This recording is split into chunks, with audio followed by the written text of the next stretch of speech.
Research confirms that breastfeeding increases a baby's immune system, helps to prevent childhood illnesses such as respiratory infections and gastroenteritis, and decreases lifelong illnesses such as asthma, obesity, and diabetes in the baby. Listen as this mother describes the benefit of breastfeeding for her baby. The whole time I was breastfeeding, I never had to worry about, the ear infections and the colds and all of that. It really boosts up their immune system That's and everything like that. So that's why I chose to breastfeed.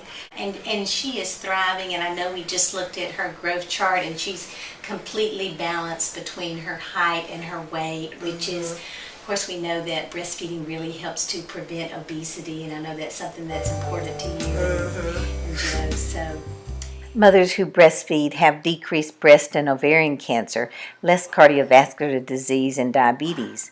They lose their pregnancy weight more easily and suffer less from postpartum depression. Though babies and mothers benefit from any breastfeeding, exclusive breastfeeding significantly increases all these benefits. The first few weeks of your baby's life are important for the baby and the mother to learn to breastfeed, and for the mother to build up her milk supply. Bringing the baby to the breast within the first hour of birth, avoiding use of pacifier, and keeping the baby in the room with mother facilitates the bonding experience and promotes effective breastfeeding.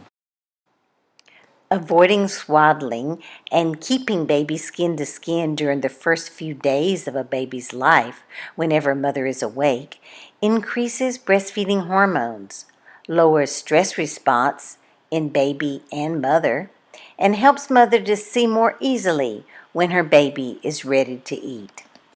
A newborn has special ways to communicate that she is hungry.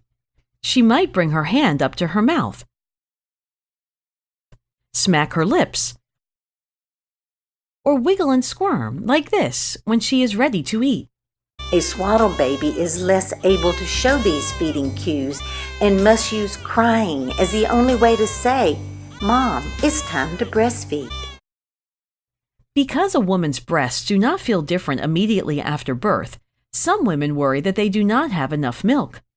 However, the birth of your baby initiates important changes in your hormones and breasts, changes that provide exactly the nourishment your baby needs.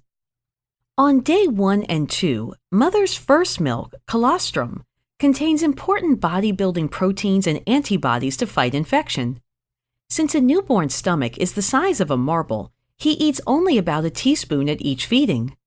Fortunately, colostrum is very concentrated and perfect for your newborn. Many mothers will benefit from learning how to hand express colostrum from their breasts, especially if the baby is extra sleepy on day 1 of life. To hand express colostrums, mothers can place thumb and fingers in a C shape around the areola as shown here. Next, she gently pushes the breast tissue back toward the chest wall where the colostrum is stored. Now mother compresses the breast tissue between her thumb and finger pads. Because every mother's breast is unique, it may take a couple of tries to find the best location for mother's fingers. Hand expression can be helpful days and weeks from now if the breasts are full or engorged. The nurse will give mothers more information on hand expression and help her practice this important technique. Many babies tend to want to cluster feed or eat frequently on day 2 when mother's milk is about to come in. Putting baby often to the breast will both calm the newborn and build up mother's milk supply. By day 3, mother's mature milk comes in, and the baby's stomach increases from the size of a marble to the size of a ping pong ball.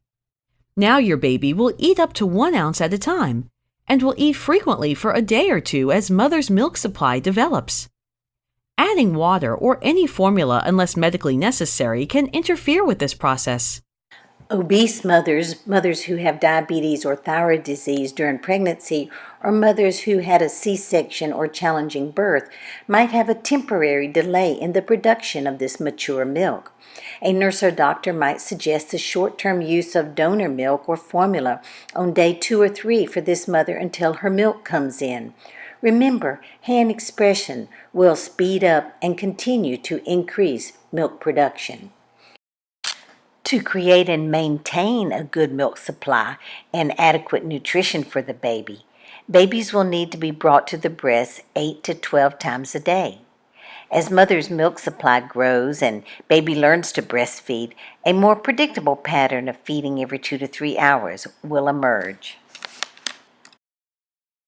Your newborn's behavior may initially be confusing to you. New parents often wonder whether their baby is going to sleep or is having a shutting down SOS. Look at this baby.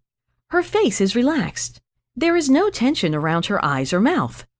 Her skin color is uniform. However, the baby on the right is demonstrating the shutting down SOS. He looks like he is squeezing his eyes shut. There seems to be tension around his mouth and eyes, and the color on his forehead is not uniform. This overstimulated baby needs to be comforted skin to skin in order to get back to the ready zone to eat. You will want to watch for SOSs and avoid overstimulating your baby as you breastfeed.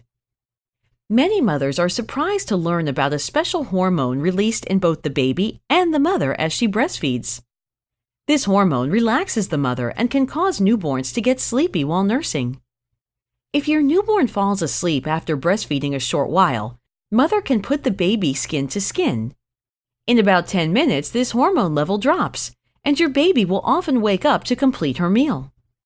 You will be reassured to know that breastfeeding is going well when your baby regains her birth weight by 2 weeks of age, when your baby continues to gain 4 to 7 ounces a week, and when your baby has several wet diapers and 3 to 6 stools a day.